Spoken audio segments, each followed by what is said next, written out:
crois qu'on peut le dire maintenant, le Meet Magento 2026 est à présent ouvert et on va débuter sans plus attendre et je vais vous demander de l'accueillir chaleureusement également. Cécile Vaught de Molly pour la première conférence ce matin, Décoder l'avenir, e-commerce, IA et souveraineté européenne. Bienvenue Cécile. Hier, le coup d'envoi a été donné. Le coup d'envoi des soldes. 39% des Français déclarent vouloir en profiter cette année. C'est exactement le même niveau qu'en 2025. Et c'est également le même niveau qu'en 2024. Il y a quelques mois, nous avons également vu la première transaction e-commerce sur le site de l'école de ski française par Wero, la méthode de paiement souveraine européenne.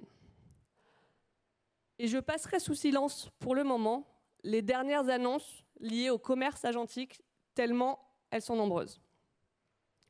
Je suis Cécile Vaught, responsable des partenariats Europe du Sud chez Molly.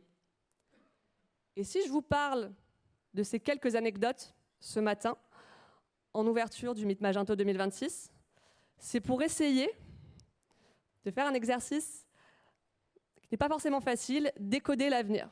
Décoder l'avenir, essayer de comprendre ce qui se passe, quand bien même c'est très difficile de prédire quel sera l'e-commerce dans 5, 10, 20 ans. Ce qu'on voit, les quelques anecdotes que je viens de vous présenter, révèlent un paradoxe fort. D'un côté, l'IA, le commerce agentique, qui redistribue entièrement les lignes, la manière dont le e-commerce a été pensé, a été vécu ces 20 dernières années. De l'autre, des réponses poussées par des législateurs, poussées par ce besoin fort de souveraineté européenne. Et en même temps, 39%. 39% des consommateurs français qui, eux, déclarent, comme l'année dernière et l'année passée, vouloir profiter des soldes. Donc on est vraiment face ici à des acheteurs, à des consommateurs qui sont eux, finalement, qui font vivre le e-commerce, puisque ce sont eux qui vont faire les achats, qui ne changent pas leurs habitudes.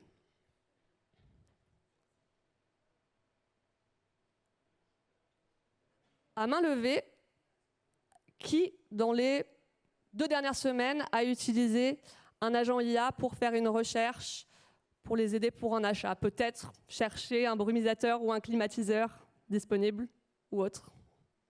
Ok, une bonne proportion de la salle. Donc vous faites partie ici des 805% d'augmentation du trafic e-commerce qui a été observé par Content Square au Black Friday 2025 par rapport à 2024. Qu'est-ce que cette statistique nous révèle? Ça nous révèle que le changement est réel, il s'accélère fortement, x9. C'est énormissime. Le Black Friday, c'est déjà la période la plus importante, en particulier aux États-Unis et de plus en plus en Europe. Une vitesse qu'on n'aurait pas pu prédire. Restons face à la réalité. Certes, l'accélération est rapide. En revanche, aujourd'hui, la proportion du e-commerce et du trafic qui provient des IA, qui provient des agents, reste très faible. Moins de 1% du trafic e-commerce mondial aujourd'hui provient de ces sources-là. Concrètement, quand on parle de commerce agentique, on peut se poser la question de quoi on parle. Pour poser les bases, ce qu'on va observer chez Molly dans l'écosystème, il va y avoir vraiment deux modes aujourd'hui qui se dessinent quand on parle de commerce agentique. Il va y avoir le mode copilote. Aide-moi à trouver le meilleur climatiseur du marché sur le moment et pourquoi.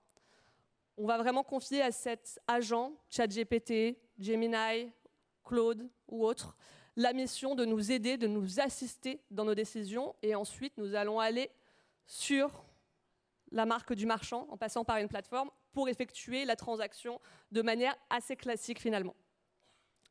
De l'autre côté, un nouveau modèle se décide. le modèle Delegated Checkout. Celui-ci, on n'y est pas encore en Europe, puisque pour l'instant, les tests sont opérationnels outre-Atlantique, aux États-Unis. Dans ce cas de figure-là, on délègue entièrement la transaction. Claude, trouve-moi la clim disponible en stock le plus rapidement possible, livre-la chez moi, installe-la moi, non, peut-être pas encore, et effectue la transaction pour moi. Voici mes détails de carte bancaire stockés dans le système. Tous ces nouveaux modèles, comme je vous le disais, la plupart, pour la seconde partie, sont en train d'être utilisés, sont en train d'être testés aux États-Unis principalement. Et pour ceux qui suivent l'actualité, et nombreux sont ceux, je sais à quel point les agences suivent l'actualité et connaissent et décryptent très bien ces nouvelles tendances, ce qu'on voit en parallèle, c'est une course folle. Une course folle à savoir qui va avoir la meilleure infrastructure e-commerce de paiement. Amazon, Google sont en train de définir les règles. Ça se passe en ce moment même. Depuis ces 6 derniers mois, nombreuses sont les annonces qui ont été faites quant aux différents protocoles pour permettre d'unifier ces nouveaux modes de transaction. Sans rentrer dans les détails techniques, il y a des personnes qui sont beaucoup plus techniques pour le faire. On va avoir affaire à des protocoles comme ACP, Agent E-Commerce Protocol, AP2, l'Agent Payment Protocol, UCP, Universal Commerce Protocol. Ces règles sont en train d'être définies maintenant, aujourd'hui, pour demain. Que peut-on faire en tant qu'agence, en tant qu'e-commerçant? Pour l'instant, nous sommes de simples observateurs de ces modes-là, puisqu'ils ne sont pas encore disponibles en France ou en Europe. En revanche, en tant qu'agence, en tant qu'e-commerçant, vous pouvez bien évidemment déjà agir en utilisant le SEO, le GEO, pour à minima vous assurer que votre marque, votre inventaire soit recommandé dans ces réponses des agents. Et cette course folle au protocole nécessite d'autres réponses, nous montre, quoi qu'il en soit, quel que sera le modèle de demain, puisque personne ne sait encore quel modèle, quel protocole va être le plus utilisé. On peut voir, on peut lire entre les lignes, on peut regarder ce qui s'est passé outre-Atlantique avec les Google du monde, avec les Amazon. On peut imaginer un modèle avec un écosystème ouvert qui permette à différents acteurs de l'écosystème de se connecter et de faire vivre l'e-commerce. Ce qui va nous amener au deuxième point de mon introduction. Si vous vous rappelez, je vous avais parlé de commerce agentique, de Wero et des usages des consommateurs. Si nous passons à Wero, est-ce que dans cette salle, peut-être à main levée, quelqu'un a déjà utilisé Wero? Pour un paiement particulier, j'imagine. Quelqu'un l'a déjà utilisé pour du e-commerce? Pas encore, puisque ça va arriver très prochainement. Wero, en 2 mots, en quelques secondes, qu'est-ce que c'est? Wero, c'est la réponse européenne à une nouvelle infrastructure de paiement pour aller directement concurrencer les réseaux de cartes bancaires bien souvent américains. C'est une initiative qui regroupe pas moins de 16 banques européennes. On va avoir des banques majeures comme BNP Paribas, Groupe BPCE, Crédit Agricole, Crédit Mutuel, la Banque Postale, etc. Toutes ces banques se sont regroupées pour créer ensemble un consortium pour définir ces nouvelles règles qui s'appliquent spécifiquement à l'Europe, des banques interconnectées les unes avec les autres pour faciliter ces nouvelles méthodes de paiement. Aujourd'hui, on voit que 45 millions de consommateurs à travers l'Europe ont déjà accès à cette méthode de paiement via leur banque. Boursobank, d'ailleurs, vient tout juste d'ouvrir la fonctionnalité aux jeunes de 10 à 17 ans. Ils sont malins, ce sont les consommateurs de demain. Avoir les utilisateurs, c'est une chose, c'est déjà un très très bon point de départ. Comme je le disais il y a quelques instants, la première transaction e-commerce a eu lieu en avril sur le site de l'école de ski française. Peut-être quelqu'un qui anticipait la canicule et qui pensait déjà à leurs prochaines vacances au frais. De nombreuses marques marchands en France ont déjà manifesté leur intérêt et ont déjà validé qu'elles souhaitaient, dès que la méthode de paiement sera disponible, la mettre à disposition sur leur site. Je pense à des marques comme VP, comme Air France, comme SNCF. Mais Wero veut aller plus loin. Wero n'a pas simplement l'ambition de répondre aux besoins du e-commerce. Non, Wero souhaite aussi être disponible en magasin dès l'automne 2026. Et là, l'idée, ça va être d'aller directement chasser sur le terrain de jeu, toujours des nouveaux géants américains, en concurrençant directement Apple Pay et Google Pay. Apple Pay en particulier peut peut-être nous aider un petit peu à décrypter le futur du e-commerce. Aujourd'hui, Wero bénéficie de 45 millions d'utilisateurs. C'est énorme et sans aucun doute un atout qui va permettre d'accélérer l'adoption. Mais quand on regarde, et parce que quand on regarde de plus près, Apple Pay a mis entre 6 à 8 ans pour être adopté par plus de 50% des utilisateurs iPhone. Alors que les utilisateurs avaient les iPhones entre leurs mains, ils restaient ancrés fidèlement à leurs habitudes de consommation, à utiliser la carte bancaire. 6 à 8 ans. Alors évidemment, à cette époque-là, l'infrastructure en magasin n'était pas prête. Il n'y avait pas des terminaux qui étaient prêts à recevoir le sans contact. Et c'est d'ailleurs pour ça qu'en France, en Europe, en particulier France, Royaume-Uni et pays scandinaves, l'adoption a été plus rapide. On a vu entre 3 à 5 ans pour atteindre les mêmes niveaux. Comme je disais avant pour Wero, l'infrastructure est là, on s'appuie sur des rails de paiement déjà existants. Mais en attendant, que fait-on ? Que fait-on ? Les 39% de consommateurs, ils sont là, ils sont dehors, ils sont dans les magasins, ils sont prêts à dépenser. Et ils ont chacun une préférence très forte.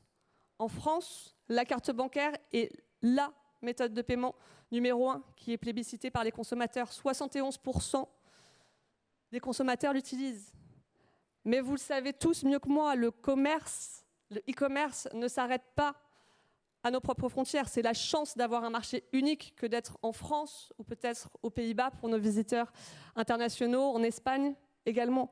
Nous avons accès à ce marché unique, mais si vous proposez une méthode de paiement dans ces différents marchés qui n'est pas utilisée, c'est une opportunité manquée d'aller parler à ce marché local. Et on le voit, voilà, aux Pays-Bas, le héros national va être Ideal aujourd'hui remplacé par Wero prochainement. En Belgique, on va avoir Bancontact. En Allemagne, on va avoir PayPal. Et au UK, c'est également la carte de crédit.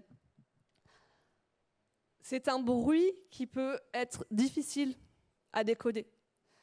Et ne pas savoir le décoder, c'est vraiment un manque à gagner.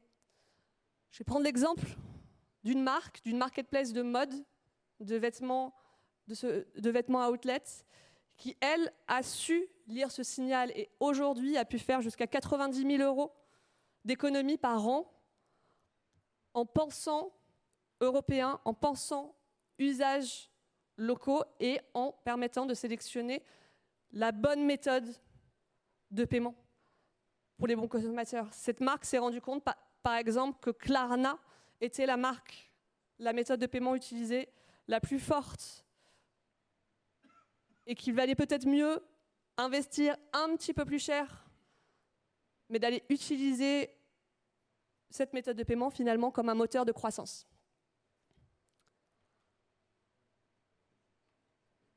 Pour résumer, l'IA, on est tous là, d'accord, je pense pour le dire, il y aura des conférences plus tard, je crois que la conférence qui suit va aborder beaucoup plus en détail quel est le commerce agentique, en particulier sur Adobe. Je pense que tout le monde est d'accord pour dire que l'IA redessine les lignes de ce qui est possible dès aujourd'hui avec le copilote, avec le shopping assisté, que des réponses fortes sont en train d'émerger avec des nouveaux modèles dans un désir de souveraineté, dans un désir de contrôle avec Wero, mais que, qu'on le veuille ou non, la fragmentation est là. La fragmentation va rester, elle va durer, Et ce qui, je pense, est vraiment clé pour des marchands, finalement, le message principal, à mon sens, le marchand doit rester maître de son infrastructure e-commerce. Ceux qui seront en capacité de maîtriser leur infrastructure seront les marchands de demain. Et choisir une infrastructure e-commerce ne devrait plus être un sujet de back-office, ça doit être un sujet de comité de direction. Merci. Merci beaucoup.